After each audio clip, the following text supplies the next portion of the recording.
Bonjour à toutes et à tous, bienvenue à cette culte en ligne. C'est le 10e que nous faisons pour l'Église protestante évangélique de Rochefort. Si vous n'êtes pas membre de l'Église mais vous avez cliqué sur cette vidéo, nous prions que vous aussi, vous soyez bénis, édifiés dans votre foi et encouragés dans vos cœurs.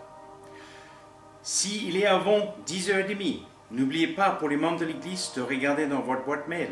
Il y a un lien sur lequel vous pouvez cliquer pour que nous partageons un moment de Sainte Seine ensemble. N'oubliez pas non plus de garder contact les uns avec les autres. Même si on va vers le déconfinement progressif, c'est important que nous restions en contact les uns avec les autres et d'appeler peut-être les personnes que le Seigneur met sur votre cœur. Chantez avec nous. Monica va nous conduire dans un chant et après je vais apporter un message. Excellente journée à vous. Seigneur vous bénisse. Au revoir.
du Seigneur soit loué.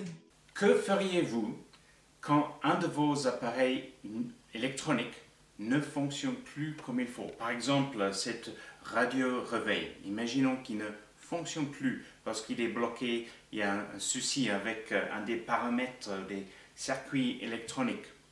Vous pouvez le jeter, mais c'est dommage parce que peut-être il pourrait marcher de nouveau. Alors, les ingénieurs ont conçu un petit bouton sur la plupart des appareils électroniques, ce qu'on appelle le bouton Reset. C'est justement pour débloquer les circuits électroniques des appareils pour qu'on puisse en servir de nouveau et que les appareils fonctionnent comme ils étaient conçus pour fonctionner. En français, on dit le bouton de réinitialisation. C'est une forme de remise à zéro. Ça permet de garder le radio-réveil. Alors, je voudrais vous proposer qu'il y a 2000 ans, Dieu, dans un sens, a appuyé sur le bouton Reset, sur le bouton de réinitialisation de l'humanité, quand il est devenu un homme, quand il a pris la forme humaine dans la personne de son Fils, Jésus-Christ. En parlant de Jésus, Paul a écrit en Philippiens, chapitre 2, versets 7 à 8, en parlant de l'aspect que Jésus a quitté les lieux célestes pour devenir un homme ici sur terre. Jésus, il s'est dépouillé lui-même en prenant une forme de serviteur, en devenant semblable aux hommes. Et ayant paru comme un simple homme, il s'est humilié lui-même, se rendant obéissant jusqu'à la mort, même jusqu'à la mort de la croix. Dieu l'a fait par amour pour vous et pour moi. Et il a fait pour ceux qui nous ont précédés et ceux qui nous suivront. Il a fait pour que les rapports entre l'homme et Dieu changent de façon radicale. Un changement dans la relation entre les hommes et les femmes de Dieu, notre créateur de la terre et les cieux, afin que les hommes et les femmes puissent être réconciliés avec Dieu. Et ainsi, en revenant à une relation avec Dieu, il y a une paix qui s'installe dans nos cœurs. Le fait qu'on soit en paix avec Dieu, notre Créateur, sa paix dans nos cœurs, qui nous permet d'être en paix avec soi-même et en paix avec notre prochain. Entre parenthèses, nous constatons que nous soyons croyants ou non, que beaucoup de personnes, beaucoup d'hommes et femmes, ne sont pas en paix avec leur prochain. Les haines surgissent si facilement et des fois s'expriment à travers des injures et des fois même par des violences physiques. C'est un signe que l'homme n'est pas en paix avec lui-même car il n'est pas en paix avec Dieu. Je ferme la parenthèse. Jésus a dit dans son sermon sur le mont, vous avez appris qu'il a été dit, tu aimeras ton prochain et tu haïras ton ennemi. Mais moi, je vous dis, aimez vos ennemis, bénissez ceux qui vous maudissent, faites du bien à ceux qui vous haïssent, priez pour ceux qui vous maltraitent et qui vous persécutent, afin que vous soyez fils de votre Père qui est dans les cieux. Car il fait lever son soleil sur les méchants et sur les bons. Il fait pleuvoir sur les justes et sur les injustes. Si vous aimez ceux qui vous aiment, quelle récompense méritez-vous? Les publicains aussi, n'agissent-ils pas de même? Et si vous saluez seulement vos frères, que faites-vous d'extraordinaire? Les païens aussi, n'agissent-ils pas de même? Soyez donc parfaits comme votre Père céleste est parfait. Et l'apôtre Paul, en parlant de Jésus qui était le sacrifice pour les péchés de l'humanité, en 2 Corinthiens chapitre 5, verset 21, celui qui était innocent de tout péché, Dieu l'a condamné comme un pécheur à notre place, pour que dans l'union avec le Christ, nous soyons justes aux yeux de Dieu. Dans l'union avec le Christ. que veut cela dire? Qu'est-ce que ça veut dire d'être unis avec le Christ? Ça veut dire que nous mettons notre confiance, notre foi dans la personne de Jésus-Christ. C'est-à-dire, non pas seulement qu'il a bien existé, ça on le sait, mais qu'il est vrai, qu'il a dit, il est Fils de Dieu, Dieu lui-même devenu un homme, et que sa parole est la vérité, et qu'il est mort pour nous, il a pris notre place, et qu'il est ressuscité le troisième jour. Dans l'Épître aux Romains, chapitre 10, Paul écrit, si vous confessez avec votre bouche et vous croyez votre cœur que Dieu a ressuscité Jésus, tu seras sauvé. Oui, la mort et la résurrection de Jésus, deux moments singuliers dans l'histoire de l'humanité et dans un sens, un moment de reset, un moment de réinitialisation, une remise à zéro d'un monde brisé, un monde qui ne fonctionnait plus. Oh, ce n'était pas tellement le monde, c'était le cœur de l'homme qui, quelque part, ne fonctionnait pas comme Dieu avait prévu. Le cœur de l'homme, Jérémie chapitre 17, verset 9, le cœur est tortueux par-dessous tout et il est méchant. Qui peut le connaître? Concernant le cœur de l'homme, Jésus a dit la chose suivante en Marc chapitre 7. C'est du cœur des hommes que sortent les mauvaises pensées.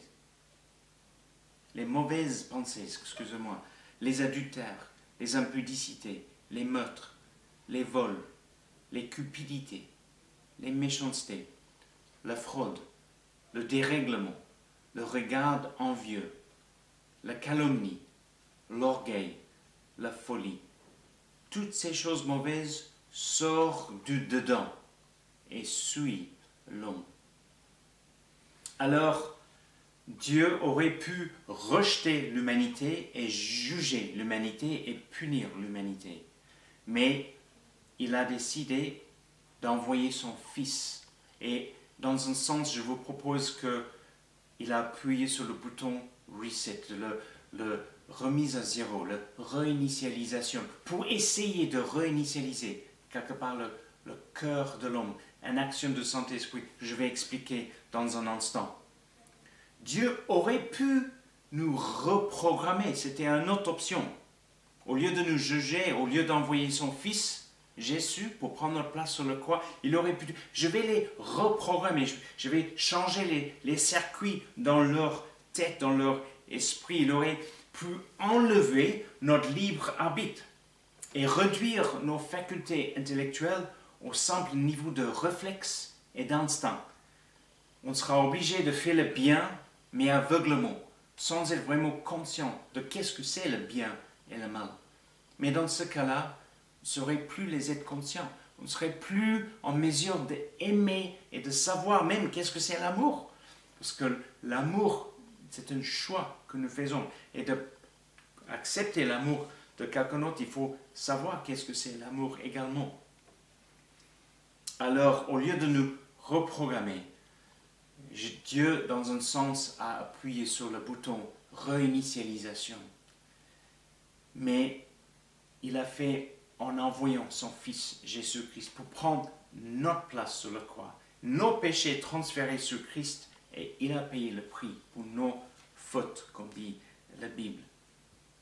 Cela dit, Dieu nous demande quand même de croire en lui, de croire en son Fils Jésus, de lui faire confiance. Et quand on fait cela, nous recevons sa grâce, c'est-à-dire le pardon et la faveur de Dieu. La grâce de Dieu, c'est quand on reçoit quelque chose que nous n'avons pas mérité. Et le pardon de nos péchés, nous n'avons pas et nous ne pouvons pas le mériter. C'est une grâce de Dieu. Dans la Bible, nous appelons ce message la bonne nouvelle, l'évangile. L'évangile n'est pas un message de condamnation, mais un message de grâce et de miséricorde. Dieu, quand il a envoyé son Fils, ce n'était pas pour condamner le monde, mais pour sauver le monde. Et Dieu a fait rentrer une période de grâce. Ça veut dire que n'importe qui, à n'importe quel moment, n'importe où, peuvent faire appel à Dieu et dire, Dieu, aie pitié de moi, pardonne-moi de mes péchés. Ils recevront cette grâce par la foi qu'il a en Christ. Et c'est important car un jour, la Bible nous dit, nous allons tous rendre les comptes à Dieu. Quand nous faisons cette démarche de placer notre confiance, notre foi en Christ, quelque chose de miraculeux se passe en nous. Quelque chose de puissant et radical. C'est par le Saint-Esprit. Les théologiens appellent ça d'être régénéré. Jésus a appelé ça d'être né de nouveau.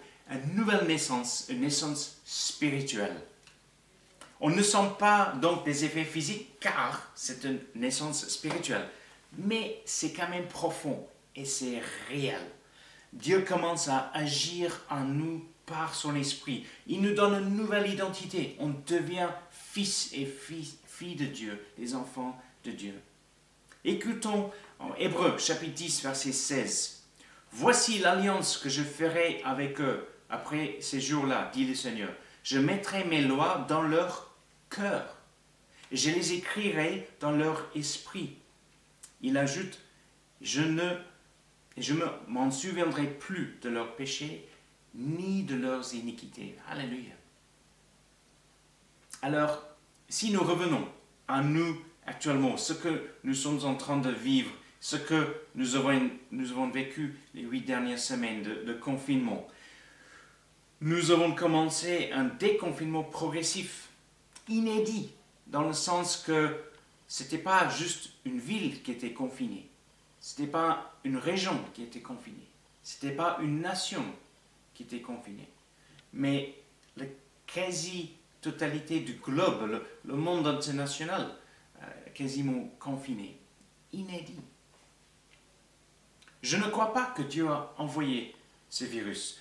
Nous vivons avec toutes sortes de virus depuis très très longtemps.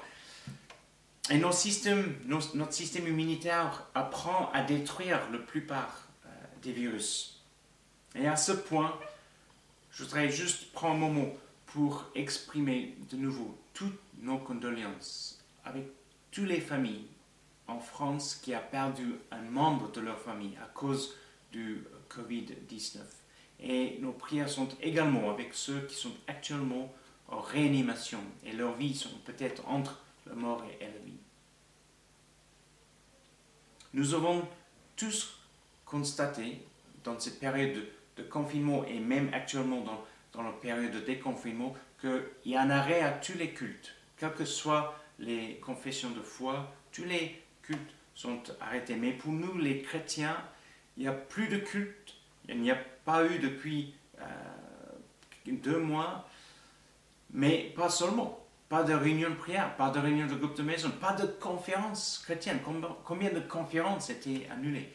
Plus de concerts chrétiens, plus de colonies de vacances chrétiennes. Tout ça est mis en arrêt. Oui, de façon temporaire, mais arrêté. Beaucoup de personnes, croyants ou non-croyants confondus, ont fait la remarque que cette période de confinement était pour eux une forme de réinitialisation de quelque chose, remise à zéro de quelque chose dans leur vie. Ça pouvait être sur le plan relationnel, peut-être avec le conjoint ou la famille, les enfants. Pour beaucoup de personnes, on parlait d'un rapprochement avec leurs proches. Peut-être pour d'autres, c'est dans nos habitudes de consommation, par exemple, un retour à une vie plus simple dans laquelle nous reprenons l'importance des choses simples et même la beauté des choses simples, ne serait-ce que d'entendre les oiseaux chanter sans aucun bruit autour de nous. Une forme de retour à l'essentiel qui peut concerner différents domaines. Nous pourrions dire que c'est presque une forme de reset, une forme de réinitialisation qui aurait permis à prendre conscience avec le recul, avec un peu de distance, des choses dans notre vie que peut-être nous avons oubliées. Peut-être, dans un sens, on passait à côté l'essentiel d'un certain nombre de choses dans nos vies. Et je voudrais vous soumettre également que cette période que nous avons vécue, que nous vivons encore, est également une forme de réinitialisation, une forme de remise à zéro pour l'Église de Christ, pour vous et pour moi. Pas un moment de rejeter l'Église, pas un moment d'abandonner l'Église, parce que Jésus bâtit son Église. Et l'Église n'est pas une fédération ou des bâtiments, c'est vous et moi, les enfants de Dieu. Mais une pause qui nous permet de prise de conscience d'un certain nombre de choses que peut-être nous avons oubliées ou on était justement pris dans un certain nombre d'activités que des fois on peut passer à côté l'essentiel si facilement. C'est le cas de ma vie et je suis sûr que c'est le cas de beaucoup d'entre vous également. J'entends beaucoup de responsables d'église dans la francophonie mais aussi dans le monde anglophone qui parlent d'une remise en question, pas une remise en question de leur foi ou l'évangile ou l'appartenance ou l'importance d'annoncer la bonne nouvelle de Jésus, pas une remise en question de l'église, mais une remise en question du cœur, les motivations des hommes et les femmes de Dieu. Alors une question, quelles sont les choses que Dieu veut que son Église se rende compte dans cette saison que nous vivons? Il y a certainement plusieurs choses et nous aurons l'occasion d'en parler dans les semaines et dans les mois à venir. Mais je voudrais parler brièvement d'un aspect qui a attiré mon attention. Dans un entretien avec le pasteur de l'église Porte Ouverte de Mulhouse, le pasteur Samuel Peter Schmidt, il a dit quelque chose qui m'a interpellé. Suite à son hospitalisation de Covid-19, il avait dit avec une profonde humilité que peut-être l'Église de Christ est devenue présomptueuse et que nous pensons connaître Dieu. Mais est-ce que, et c'était sa question, est-ce que nous le connaissons vraiment? Est-ce qu'il n'y aurait-il pas une partie de l'Église universelle, une partie de nous, une partie de moi, qui aime les bénédictions de Dieu plus que Dieu lui-même? Et que si les bénédictions de Dieu ne sont pas présentes au moment où on fait appel pour ces bénédictions, où Dieu n'intervient pas au moment où on fait appel à lui, il n'intervient pas dans la forme qu'on avait demandé, dans ce moment-là, alors nous mettons en question Dieu lui-même. Comme si notre louange et notre adoration dépendraient de ce que Dieu fait pour nous, pour moi, comme s'il était notre serviteur. Quelqu'un a dit, la prière ne sert pas à changer Dieu, mais de me changer, de nous changer. Je trouve ça tellement vrai. Combien de fois je suis rentré dans un moment de prière, je commence avec un moment de louange ou d'adoration, mais assez rapidement, j'ai dans ma tête une liste de choses, de requêtes, de sujets, et je demande à Dieu d'intervenir dans cet aspect de ma vie. Aide-moi avec cette épreuve, aide-moi avec cet obstacle, aide-moi avec ce challenge. Change ça, change ça, change ça. Et au bout d'un moment, je commence à entendre la douce voix du Saint-Esprit qui me dit, Tim, il y a des choses dans ton cœur qui doivent changer, des choses que je voudrais changer. Alors ouvre ton cœur à l'action de mon esprit dans ta vie. Je voudrais terminer avec cette parole prophétique d'Ézéchiel, chapitre 36, versets 25 à 27. Et oui, cette parole a un contexte, c'est adressé à Israël dans un moment particulier, mais il y a quelque chose dans cette prophétie qui reste quand même pour nous, à laquelle on peut puiser quelque chose. Je répandrai sur vous une eau pure, et vous serez purifiés. Je vous purifierai de toutes vos souillures et de toutes vos idoles. Je vous donnerai un cœur nouveau, et je mettrai en vous un esprit nouveau. J'ôterai de votre corps le cœur de pierre, et je vous donnerai un cœur de chair. Je mettrai mon esprit en vous. Même des fois en tant que chrétien, des fois dans notre couple, des fois avec nos frères et sœurs dans l'église, des fois avec notre prochain, le cœur peut devenir dur. Et Dieu, par son esprit, veut adoucir notre cœur, que notre cœur soit un cœur de chair. Que nous annonçons cette bonne nouvelle, l'évangile de Jésus, pas avec un esprit de condamnation, mais d'amour, de miséricorde. Jésus est venu pour nous sauver. Mais il y a aussi une prise de conscience que nous avons besoin d'être sauvés. Il y a quelque chose dans nos cœurs qui a besoin d'être réinitialisé.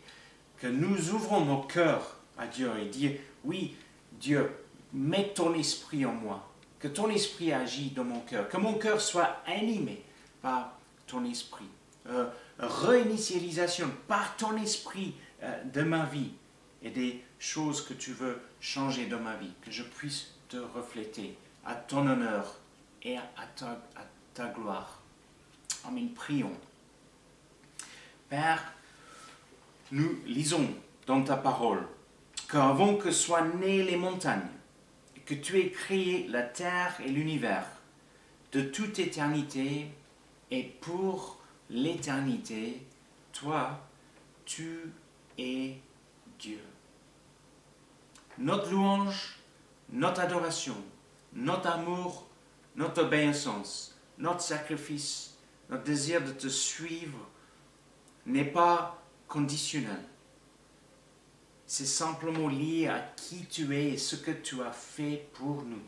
Car tu nous as aimés le premier. Même quand on était toujours pécheurs, encore pécheurs, tu nous as aimés le premier. Et ton amour pour nous est sans condition. Tu as pris notre place sur la croix, mais même ceux qui te rejettent, même ceux qui n'acceptent pas cette offre de ta grâce, tu l'as fait quand même, sans condition. Alors nous te remercions pour cela, parce que nous n'avons pas la mérité. Alors, Père, si dans cette saison, il y a des choses que tu veux réinitialiser dans ma vie, dans nos vies, si quelque part tu veux appuyer sur un bouton par ton esprit sur nos cœurs pour une remise de zéro d'un certain nombre de choses, alors faites-le, Seigneur, fais-le dans nos vies. Nous ouvrons nos cœurs à toi et je prie que nous puissions avoir un esprit, avoir les cœurs ouverts à toi, que tu viens faire dans nos cœurs par ton esprit ce que tu veux accomplir dans nos vies, dans ma vie, dans ton Église, pour ton honneur et pour ta gloire. Dans le nom de Jésus. Amen. Les amis, je vous souhaite une excellente journée. Le Seigneur vous bénisse, vous garde et je vous dis à bientôt.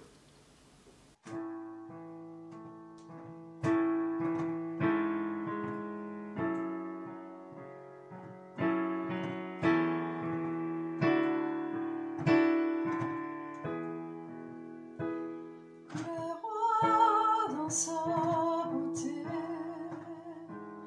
vêtu de majesté, la terre est dans la joie, la terre est dans la joie, sa gloire resplendit, l'obscurité s'enfuit, au son de sa voix, au son de sa voix.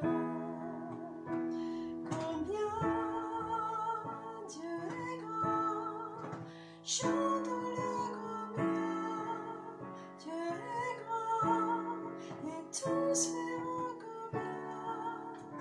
combien Dieu est grand.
son nom est tout puissant, digne de louange. Je chanterai combien Dieu est grand, combien Dieu est grand. Chanterai combien Dieu est grand, et tous verront combien Dieu est grand. Son nom est tout puissant, digne de louange. Je chanterai combien Dieu est grand, combien Dieu est grand. Chanterai combien Dieu est grand, et tous verront combien Dieu est grand,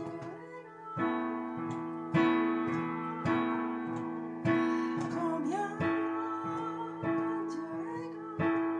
Chanterai combien Dieu est grand, et tous verront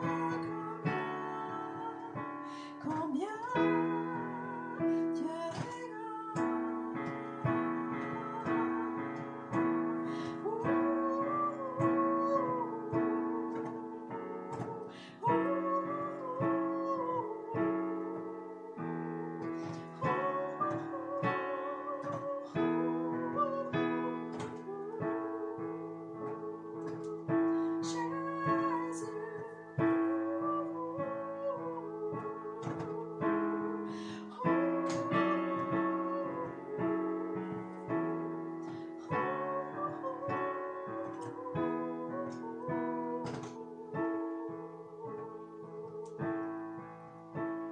Nous te remercions, notre Seigneur Jésus, pour tous tes bienfaits.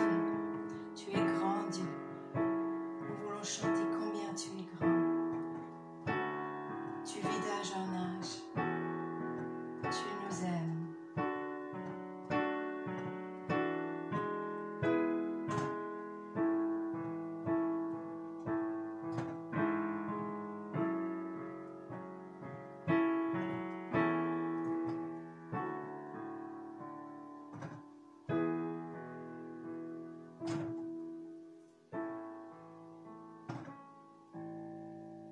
Amen. Que ton nom soit loué, Seigneur.